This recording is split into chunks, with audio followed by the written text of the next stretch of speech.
देखिए पूरा जो ट्रेंड है एंटी इनकम्बेंसी साथ साथ हिंदू पोलराइजेशन इनिशियली हम लोग देख लिया Hindus are consolidated in favour of lotus it's a very good signal for us in Nandigram I had in first round more than 3000 vote only 14 booth counted and मेरा जो internal calculation था 1100 vote में lead होना था उसमें मैं 3 गुना lead में चल रहा हूँ। मुर्शिदाबाद मालदा में भी देख रहे दादा बीजेपी को बढ़त मिल रही है, कई सीटों पे टीएमसी पीछे चल रही है उन इलाकों में भी जहाँ पे मुस्लिम बहुल क्षेत्र ज्यादा है।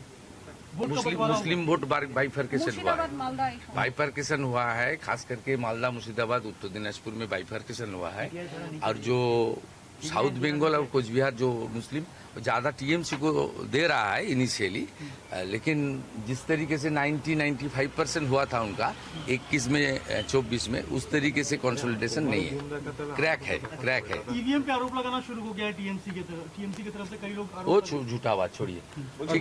I will speak after 11 AM. It's good. But still, what message would you like to give to the counting agents? Yes.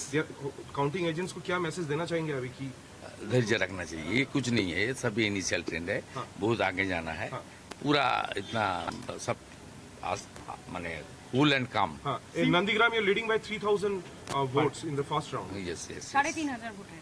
3,500 vote है। ज्यादा क्लीन स्वीप नंदीग्राम। ये मेरा आंकड़ा है ना, वहाँ 5 मुसलमान बूथ था आउट ऑफ 14 जो काउंट हुआ, मुसलमान बूथ में भी टीएमसी को हालत खराब कर दिया नंदीग्राम, शुभेंदु अधिकारी मुसलमान बूथ में भी खराब कर दिया। ये मेरा थोड़ा सिग्नल था, ज्यादा दिन तक लोग को गुमराह करने नहीं हो सकता।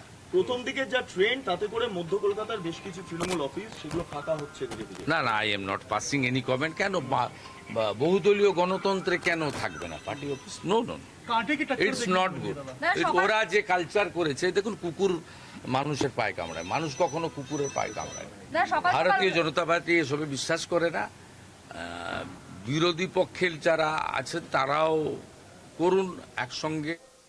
शुभेंदु अधिकारी कह रहे हैं अभी तो शुरुआत है, धीरज रखिए। अपने कार्यकर्ताओं को भी कह रहे हैं कि इसमें बहुत ज्यादा उत्साहित नहीं होना है, लेकिन साथ में वो ये भी जोड़ रहे हैं कि जो 14 बूथ जहां पर काउंटिंग हुई उनमें से 5 ऐसे बूथ थे जहां मुस्लिम बहुतायत में है और उसमें भी टीएमसी की हालत हमने खराब कर दी है, मेरी 3 गुना लीड चल रही है, शुभेंदु का कहना है।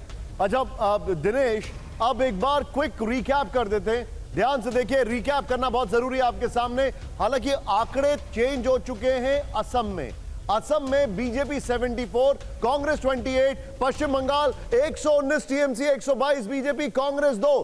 केरलम दिनेश, आप केरलम तक मेरी स्टिक जाने वाली है। केरलम जो है 140 में से 140 का रुझान, LDF 46, UDF 89, Bharatiya Janata party 5 पर दिखाई दे रही है। तमिलनाडु में 234 में से 175 के रुझानों में बहुत ज्यादा हैरान करने वाला फिगर टीवीके का 77 पर पहुंच गए। जब तक मैं आपको बता रहा था एआईएडीएमके 49 पर, डीएमके 51 पर, पुडुचेरी 30 में से 29 के रुझान, भारतीय जनता पार्टी बहुत आगे दिखाई दे रही है, भारतीय जनता पार्टी 22 पर, कांग्रेस 6 पर, अदर्स ने 1 के हिसाब से खाता यहां खोल लिया है। यह है बिग पिक्चर इस समय की। सबसे ज्यादा हैरान करने वाला पूरी स्क्रीन में अगर कोई फिगर है तो आपको यह दिखाई दे रहा है। खैर वहां तो कांटे की टक्कर आपको पश्चिम बंगाल में दिखाई दे ही रही है। पश्चिम बंगाल में कांटे की टक्कर है और अभी इस वक्त बड़ी खबर आ रही है, ब्रेकिंग न्यूज दिखाइए जरा इस वक्त की बड़ी खबर, ब्रेक करिए। बड़ी खबर यह है कि चुनाव आयोग के मुताबिक डीएमके तीसरे स्थान पर, एआईएडीएमके 9 सीटों में 9 सीटों के साथ रुझान में आगे। ये चुनाव आयोग है, एक्टर विजय टीवी के 5 सीटों पर आगे। ये बड़ा इंटरेस्टिंग है, ये चुनाव आयोग है। बाकी जो हमारा डेटा चर्निंग है, जो हम अलग अलग सोर्सेज से आपके सामने लेके आ रहे हैं इंफॉर्मेशन, उसमें टीवी के 77 और वहां पर डीएमके नंबर 2 पर दिखाई दे रहा है और एआईएडीएमके नंबर 3 पर हमारे डेटा के हिसाब से। लेकिन यहां पर जो आप देख रहे हैं चुनाव आयोग के हिसाब से नंबर 3 पर खिसका हुआ है डीएमके, एआईएडीएमके सेकंड और टीवी के नंबर 1। सीएम रिपोर्ट कार्ड अब जरा देख लीजिए, वो चेहरे जिन पर दांव लगाकर पार्टी अब देख रही है दोबारा विजय होगी कि नहीं। ममता बनर्जी भवानीपुर से आगे, हेमंत बिस्वा शर्मा जालुकबारी आगे, पिनराई विजयन धर्मदम से पीछे चल रहे हैं, एमके स्टालिन टीवी के आगे निकल गई है, कोलाथुर से पीछे चल रहे हैं, एन रंगासामी थट्टान चवाड़ी से आगे चल रहे हैं। कुल मिलाकर ये है अभी की स्थिति। ये आपके सामने तस्वीरें। बड़ा इंटरेस्टिंग इलेक्शन है क्योंकि तमिलनाडु एक सरप्राइज एलिमेंट है। बंगाल अब जो जीता वो कहेगा हमें तो उम्मीद थी। ये बड़ा अच्छा होता है पॉलिटिक्स में। लेकिन 123, 119 आपके सामने ये आंकड़ा आ रहा है। स्टूडियो में हमारे सभी मेहमान इस वक्त जुड़े हुए हैं। लेकिन एक बड़ी खबर आपको बता दूं, एक बार स्क्रीन देखते जाइए। असम में 74-28। मैं सीधे चलूंगा, रामकृपाल जी हमारे साथ हैं। रामकृपाल जी, अभी तक के जो आंकड़े आ रहे हैं उसमें सबसे शॉकिंग एलिमेंट विजय का है जी। विजय का है। हाँ। लेकिन जो हम तस्वीर देख रहे हैं बंगाल में, अभी तक तो बंगाल में ऐसा लग रहा है कि बीजेपी ने जो पोस्टल बैलेट में लीड ली थी वो होल्ड ऑन कर रही है। Your take sir. देखिए, मैंने जैसा अभी कहा मैंने कि अभी तक के जो संकेत है, और मैं देख रहा हूँ पोस्टल बैलेट के बाद भी तमिलनाडु में उलट हुआ है, लेकिन बंगाल में बीजेपी एक एज बनाए हुई है। तो मैं जो कह रहा था कि दो गैर भाजपाई राज्य हैं, बंगाल पूरब में और दक्षिण में तमिलनाडु, तो जिनको माना जाता था कि अभेद्य हैं, और इन दोनों जगह मुझे लगता है परिवर्तन हो रहा है।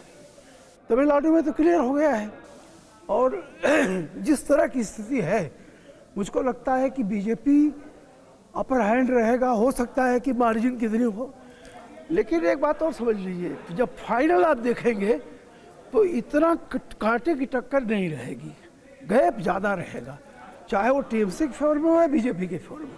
ओके, अगर मैं आऊंगा पुष्पेश जी, आप जो तमिलनाडु के रिएक्शंस आ रहे हैं, जो तमिलनाडु से रिजल्ट्स आ रहे हैं, इसमें आपको सबसे इंटरेस्टिंग एलिमेंट क्या लग रहा है अभी तक?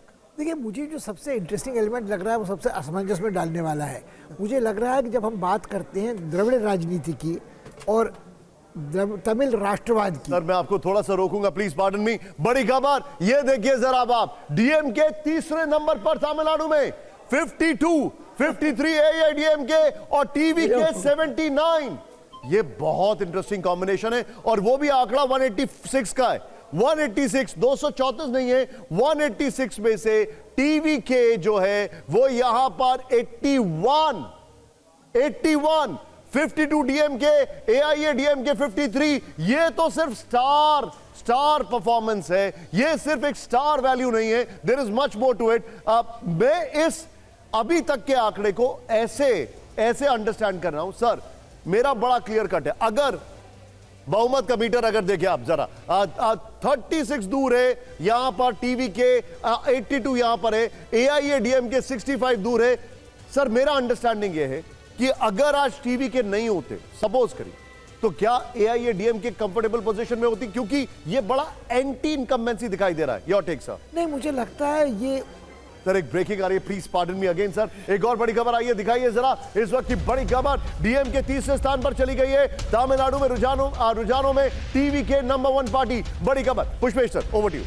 लगता है कि टीवी के अगर नहीं होती तो एआईडीएमके का इतना अच्छा परफॉर्मेंस होता शायद संभव नहीं रहता, क्योंकि जो वोट कटे हैं वो विजय के कारण कटे हैं डीएमके के। और मुझे लगता है कि अभी हाल में जब मुझे एक बार तमिलनाडु जाने का मौका मिला था, एक टूरिज्म प्रमोशन मार्च था, तो स्टालिन भी आए थे, उनकी पार्टी के और लीडर भी थे। उनने एक बात बड़ी मज़े की थी, उन्होंने कहा हमारे यहाँ स्टेट में चुनाव होने वाले हैं, मगर जो पॉलिसीज़, जो MOUs हम यहाँ साइन कर रहे हैं वो हमारी अगली सरकार भी करेगी, क्योंकि हमारी स्टेट एक ऐसी सरकार है जहाँ की जनता के प्रतिनिधि जनता के प्रति उत्तरदायी रहते हैं। अब ये देखने लायक ये होगा कि उनका ये जो विश्वास था कि हम जीतें या न जीतें, तब तो सोच रहे थे जीतेंगे ही, मगर जो आने वाली सरकार होगी वो भी राज्य के हित में काम करेगी। तो मेरे मन में जो मैं आपसे शुरू से कह रहा हूँ असमंजस ये है कि द्रविड़ राजनीति और द्रविड़ राष्ट्रवाद में कितना अंतर है। कहीं ना कहीं स्थिति वैसी है कि कश्मीर की जैसी, यदि केंद्र सरकार एक सीमा तक उन्हें स्वाधीन नीति संचालन करने देता है तो शायद उनको कोई टीवी के को या एआईडीएमके को कोई कष्ट भाजपा के साथ काम करने में नहीं होगा।